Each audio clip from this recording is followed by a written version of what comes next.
Halo guys, welcome to podcast Minimalis. Podcast kali ini tentang tips and trick bekerja di PT Nutrifood. Bagi yang penasaran, tonton terus ya. Iya, pagi Kak Fadlan. Pagi semua. Gimana nih Kak kabarnya? Wah, alhamdulillah luar biasa. Baik. Alhamdulillah. Kalian gimana kalian?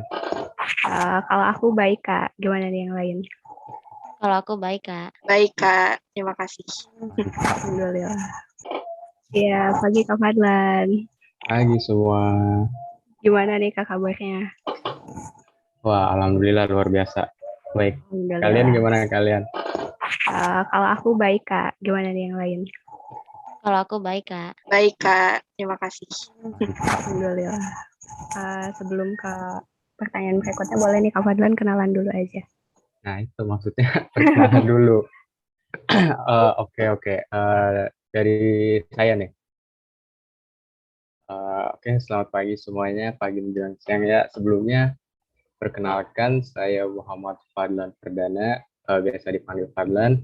Saya lulusan Sekolah Vokasi Institut Pertanian Bogor, Manajemen Industri Angkatan 55. Sekarang profesi saya sebagai penyelia logistik di PT Nutrifood Indonesia, khususnya di Finished Goods Warehouse atau gudang barang jadi.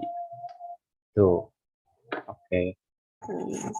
Tapi kalau di Bogor itu sibuk ya setiap hari? Enggak sih. Menyibukkan diri sendiri aja. Enggak sih. Kalau selain kerja, kesibukan Kakak apa aja nih Kak? Enggak ada. Ya kerja doang. Kerja doang. Oke. Kalau hobi apa nih Kak, hobinya Kak Fadlan? Hobi saya tuh lebih ke olahraga sih. Saya suka sepak bola, futsal, voli. Kalau ini belum pandemi ya, kan biasanya di IPB tuh ada OMVI ya. Tahu nggak OMVI? Tahu nggak sih? 58 tuh udah tahu OMVI Iya, sih? tahu Kak, tahu. Olimpiade Yang awal-awal. Mahasiswa Vokasi IPB. Nah itu. Dulu di MNI sepak bola ikut, futsal kepilih, malah voli jadi ininya, ketuanya, kayak gitu sih. Jadi hobi ya lebih seneng ke olahraga. Berarti sekarang Kak Fadlan walaupun di tengah kesibukan Kakak kerja masih ada gitu Kak waktu untuk olahraga ya? Betul, sebenarnya kalau hari ini nggak ke rumah nenek, di Nutrifood tuh setiap bulan tuh suka ada ini, mini soccer gitu di puncak. Nah hari ini tuh ada, cuman karena ada acara di luar, jadi nggak bisa ikut. Gitu. Jadi ketua juga Kak di mini soccer Nutri? Enggak dong, anak baru kok jadi ketua. Kalian kenalan dulu dong, kan saya belum kenal. Ya udah, mulai dari aku ya. Aku Dinda Agustin, aku di Bogor ya Kak, aku jurusan Manajemen Industri Angkatan 58. Boleh Melisa? Kalau aku Melisa dari Manajemen Industri Angkatan 58, tinggalnya di Tangerang Selatan. Oke, tadi juga ada Agatha ya Kak, cuma dia katanya mati lampu dia. Jadi, oke, boleh nih Melisa buat ngasih pertanyaannya ke Kak Fadlan. Oke, aku izin bertanya ya, Kak. Pertama-tama kan Kakak baru fresh graduate kan? Dari mana sih Kakak mengetahui kalau di PT Nutrifood itu ada lowongan kerja?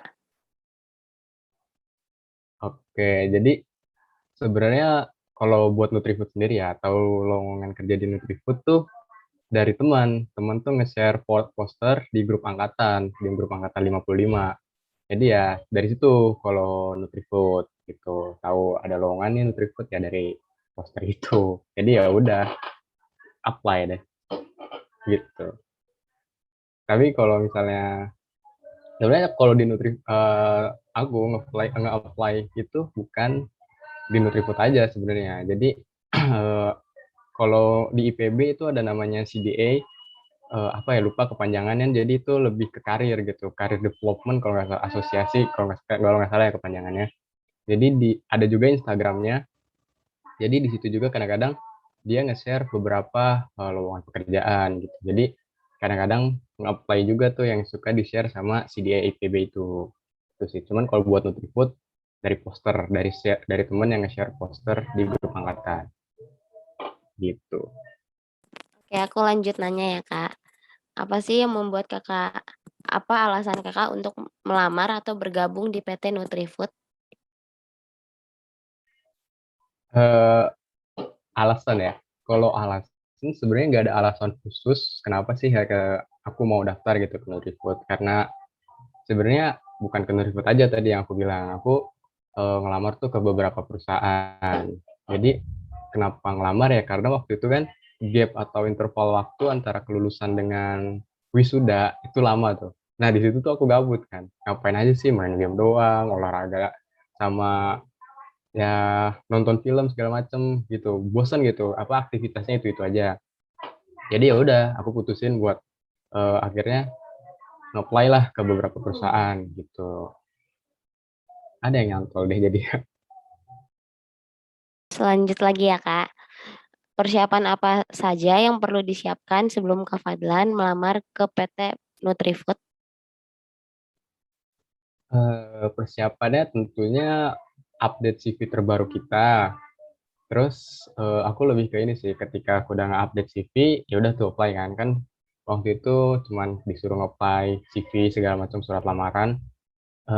Untuk persiapan lebih lanjutnya ya self learning gitu, kayak belajar di YouTube gimana sih cara menghadapi interview, bagaimana cara-cara mengerjakan psikotes nantinya ke depannya gitu. Persiapannya ya simple itu gitu, kayak self learning aja.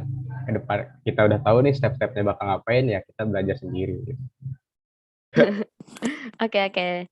Terus lanjut pertanyaan selanjutnya, Kak. Proses seleksi di PT Nutrifood seperti apa? Terus apakah ada tantangan tersendiri dari proses perekrutan di PT Nutrifood? Sama saat tes fisik atau kesehatan misalnya? Oke, prosesnya ya. Kalau buat aku ya, karena aku baru pertama kali ngikutin proses seleksi dari awal sampai akhir di satu perusahaan, mungkin prosesnya tuh sama kayak perusahaan lainnya. Cuman yang aku tahu, karena kemarin juga aku sempat nge-interview, karena kemarin tuh di departemen aku tuh kebetulan di tim lapangannya butuh satu orang. Jadi aku diminta sama manajer buat ngebuat PPK. Kalau di interview tuh namanya ada PPK, permohonan permintaan karyawan, yang awalnya tuh diajukan sama manajer. Nah, nanti ketika si manajer ini udah minta tolong ke bawah, ke supervisornya buat minta tolong buatin PPK dong. Nah, kita buat PPK tuh.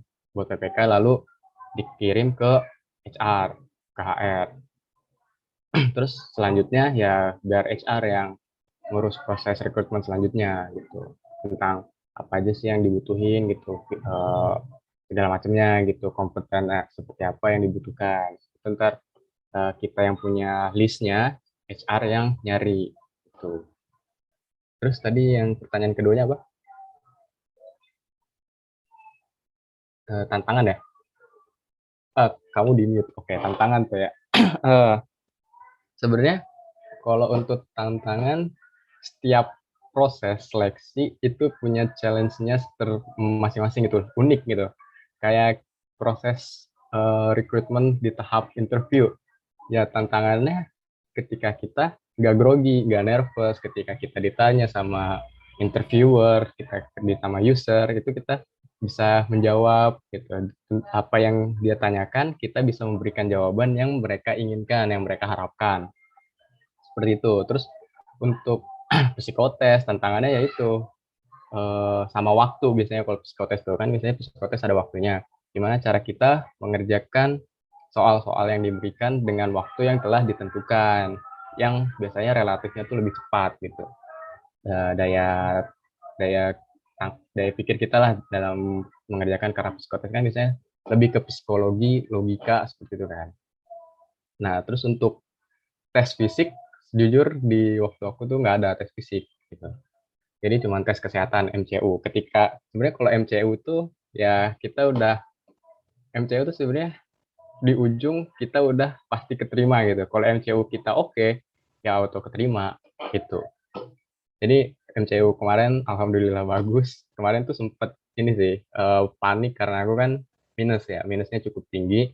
Aku kira tuh ngaruh banget. Jadi ternyata pas di MCU juga kan namanya medical check up semuanya kan. Mata juga diperiksa, ditulis juga minus berapa. Tapi alhamdulillah lolos gitu. Itu sih yang bikin panik waktu itu ya pas MCU sebenarnya. Pas interview kan pasti Kakak ada perasaan kayak takut gitu, cara ngadepinnya gimana sih, Kak, biar bisa ngejawab semua interview-nya? Oke, interview tuh di Nutrifood luar biasa, banyak banget. Pertama interview sama HR, terus sama user, terus sama HR Jakarta, sama yang terakhir sama HOD. HOD tuh kayak kepala plan gitu, kepala pabrik, 4 kali tuh. Itu setiap orangnya tuh beda-beda auranya gitu. Tapi gimana cara ngadepinnya kalau menurut aku ya, eh, kayak tadi kan aku udah self learning nih gimana cara ngadepin interview. Terus habis dari itu ya belajar poin-poin tuh. Kalau aku biasa nyatet sih karena aku biasanya punya buku pokoknya ada buku lah. Terus aku catat tuh poin-poinnya. Habis aku catat poin-poinnya, aku belajar ngomong sendiri. Ngomong sendiri itu belajar ngomong sendiri biar lancar ketika ditanya tuh nggak gugup. Walaupun pada faktanya, pada kejadian hari H-nya itu banyak banget yang terbata-bata. Tapi setidaknya eh, kita nggak nervous banget lah. Nervous tapi nggak yang banget-banget gitu. Setidaknya kita bisa ngejawab. Itu. Jadi ya kita harus bisa kenalin sih interviewer kita tuh gaya bahasanya bagaimana. Kita harus bisa ngikutin gitu. Tapi karena emang pasti ya namanya fresh graduate, punya pengalaman apa, ya, nervous pasti pasti banget gitu. Cuman itu dia gimana cara kita meminimalisir eh, nervous kita itu. Yaitu kalau aku dengan cara nyatet poin-poin pentingnya, aku ngomong sendiri, ya itu setidaknya bisa membuat aku tenang, nggak panik banget gitu. Baik Kak, mungkin lanjut ke pertanyaan selanjutnya ya. Sebelumnya mohon maaf Kak, tadi aku kepental karena ada masalah jaringan. Sebelumnya perkenalkan dulu, aku Agatha Carolina dari Manajemen Industri, angkatan 58 juga.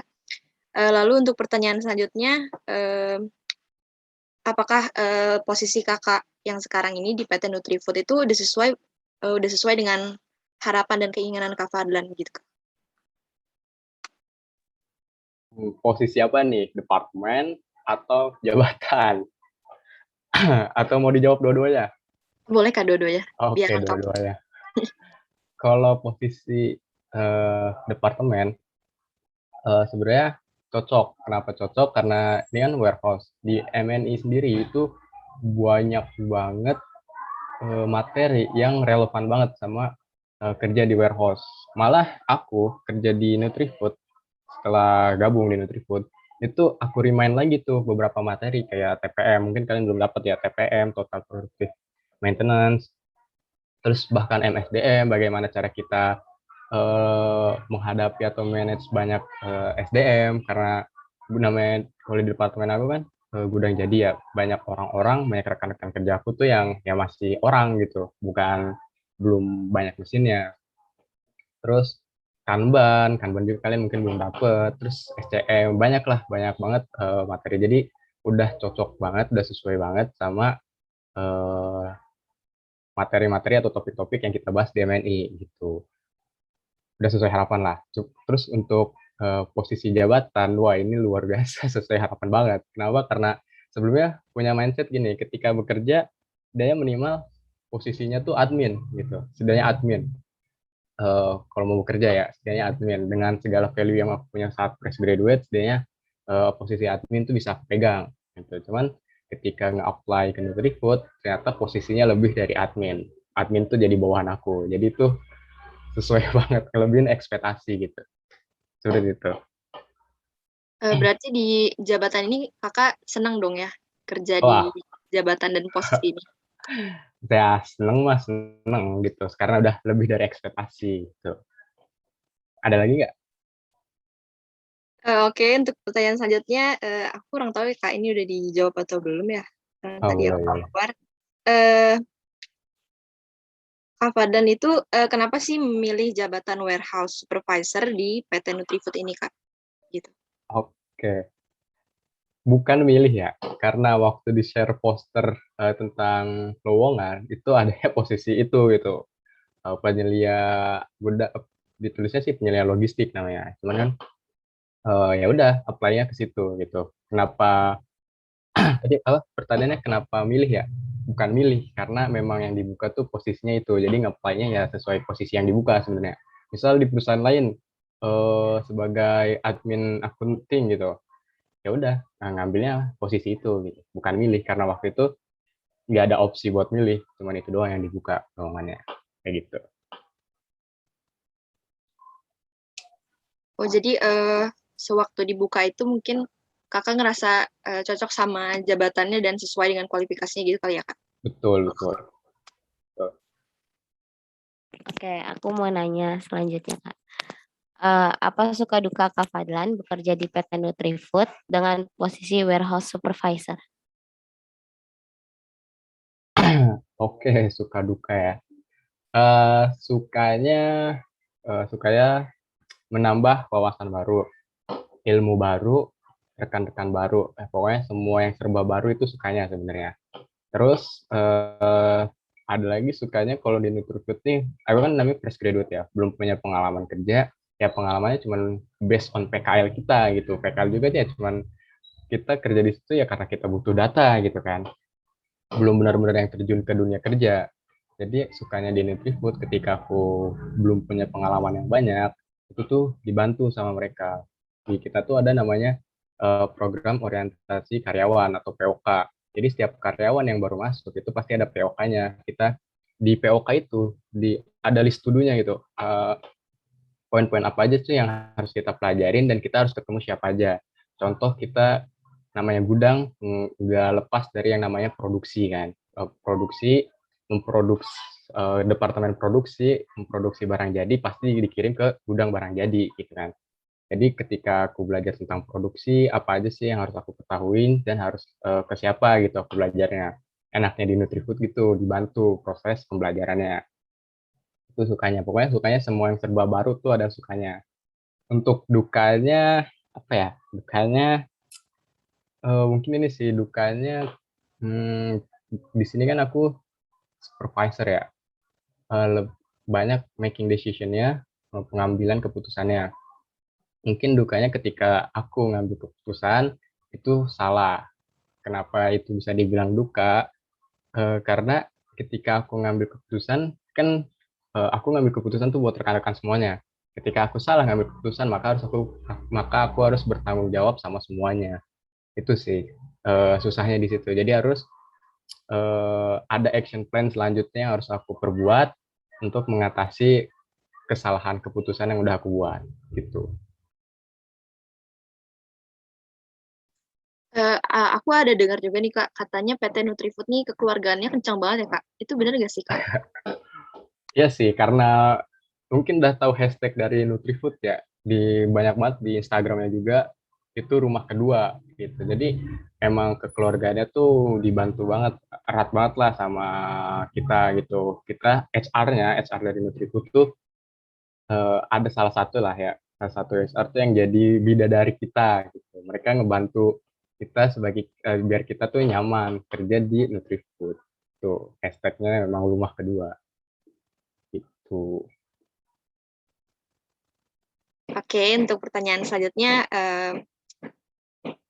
di warehouse supervisor ini tugas di posisinya ini apa aja sih, Kak? Mungkin secara singkat aja.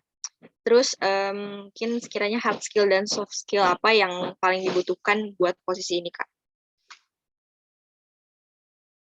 Oke, tugas supervisor warehouse ya. Sebenarnya tugas supervisor secara keseluruhan itu diartikannya tuh sebenarnya sama, yaitu mengawasi jalannya suatu aktivitas di semua work center atau di setiap bagian-bagian eh, apa namanya lingkup kerjanya gitu. Misal ada di gudang jadi itu ada admin stock of name, admin inbounding. Pokoknya dari kalau kalian belajar input, proses output, udah belajar belum gitu? Pokoknya dari supervisor itu harus kita penyelia harus mengontrol dari input input dari masuk sampai output keluar itu berjalan dengan baik gitu, sesuai gitu. Nah, untuk supervisor sebenarnya tugasnya sama, cuman lebih ke spesifik aja, kayak misal supervisor warehouse berarti ya itu dia harus di gudang, barang masuk dari produksi sampai barang keluar untuk customer itu harus berjalan dengan baik gitu. Terus hard skill dan soft skill ya. Hard skill dan soft skill. Hard skill mungkin hard skill ini sih lebih ke pengoperasian komputer kalian. Kalian belajar Pencom ya? Nah, Belajar, itu Kak. jangan dilupakan ya. Itu berguna banget buat kedepannya. Walaupun emang diri saya sendiri juga melupakan hal itu. Dan baru nge-reminder atau nge-reviewnya tuh baru-baru pas mau bekerja. Itu penting sih. Terus intermediate skill for Microsoft. Jadi level tengah buat kita Microsoft tuh. Sebenarnya kayak sum, average kan itu sebenarnya basic banget kan. Terus kalian mungkin bisa sum if, canif, pokoknya yang sudah skill-skill menengah gitu. Terus ntar belajar makro, wah makro Excel luar biasa. Jadi itu sih pengoperasian komputer, Microsoft, sama mungkin kalau kalian sebagai admin atau admin ke atas lah, lebih ke ini sih, cara kalian buat menganalisa sebuah data gitu. Ketika ada biasanya kan banyak tuh data-data. Nah, bagaimana kalian mengolah data itu? Sama hard skill yaitu teori-teori yang kalian pelajarin di MNI harus bisa kalian implementasikan saat ke dunia kerja. Itu buat hard skill. Kalau untuk soft skill, ya tentunya leadership, problem solving, critical thinking, terus kemampuan kalian berkomunikasi, kemampuan kalian secara interpersonal gitu, bagaimana cara kalian membangun sebuah kultur organisasi di suatu departemen kalian gitu. Lebih ke situ sih. Ada yang bingung nggak?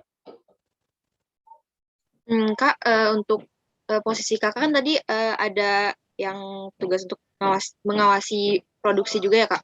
Barang produksi ya? Bukan mengawasi barang produksi, Bukan. lebih tepatnya eh, kan produksi nih, departemen produksi ngirim barang ke gudang jadi kan, ke gudang. Kita pastikan barang yang dikirim produksi itu sudah sesuai kuantiti, sudah sesuai dengan rasanya. Kalau ada yang beda, baru kita feedback ke produksi gitu. Ada serah terimanya. Jadi kita harus pastikan saat serah terima itu sudah sesuai dengan dokumennya. Gitu. Lalu untuk bedanya dengan quality control itu apa ya, Kak? Untuk tugasnya? QC, ke quality control tuh lebih ke barang sebelum jadi sebuah barang gitu. Jadi ketika lagi diproduksi, contoh ketika diproduksi ada masalah nih, ada cemaran logam, berarti itu nggak lulus QC namanya, nggak lulus QC, berarti itu barang yang tidak boleh diperjualbelikan, nggak boleh dijual ke customer gitu. Kalau QC itu lebih ke barang sebelum jadi gitu, saat diprosesnya. Kalau kita pas barang sudah jadi gitu.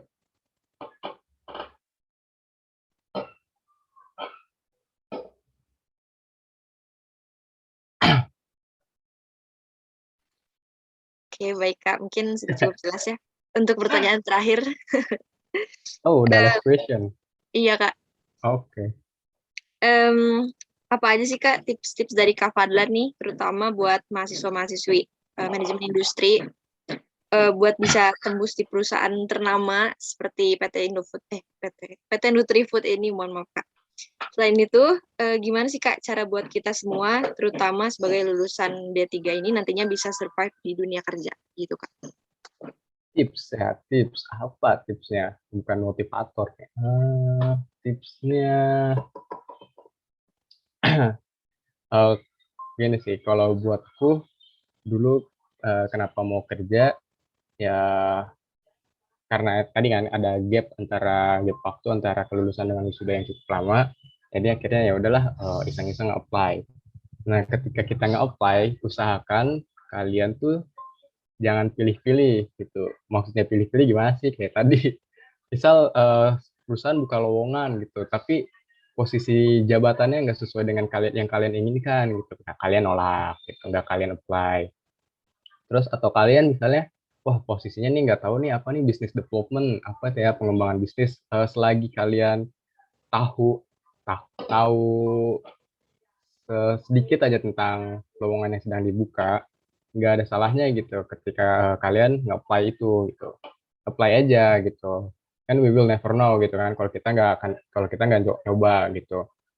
Terus misalnya nggak sesuai dengan gaji atau offering yang dilakukan oleh perusahaan gitu.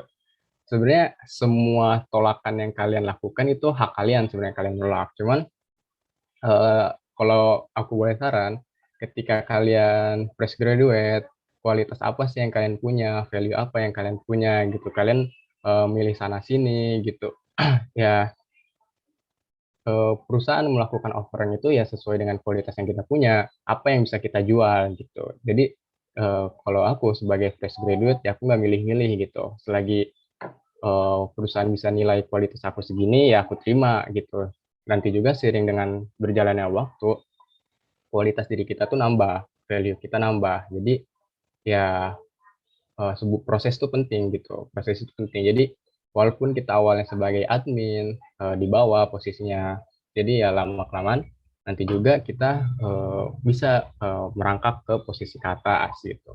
Tapi ya itu sih kalau kita sebagai manajemen industri setidaknya tuh emang minimal posisinya admin, nggak bisa di bawah admin. Kalau di bawah admin ya itu namanya tim lapangan gitu.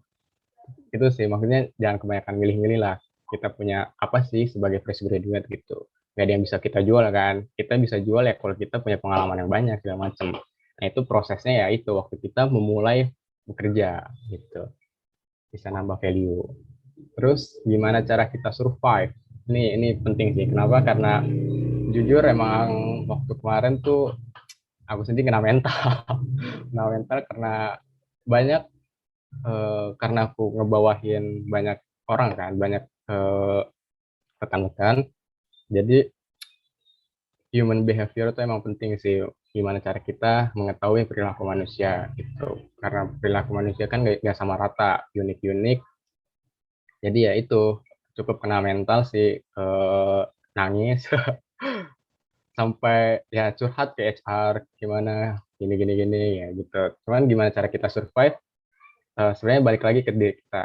Ketika kita menghadapi suatu hal, itu diri kita yang ngerespon gitu. Kita mau gimana sih respon kita gitu. Contoh ketika kita punya masalah, kita overthinking, sebenarnya itu respon kita. Kita memilih respon untuk overthinking yang sebenarnya kita punya opsi lain dalam memilih respon itu dengan cara ya kita evaluasi diri sendiri tanpa overthinking, kita buat action plan selanjutnya seperti seharusnya bagaimana kayak gitu.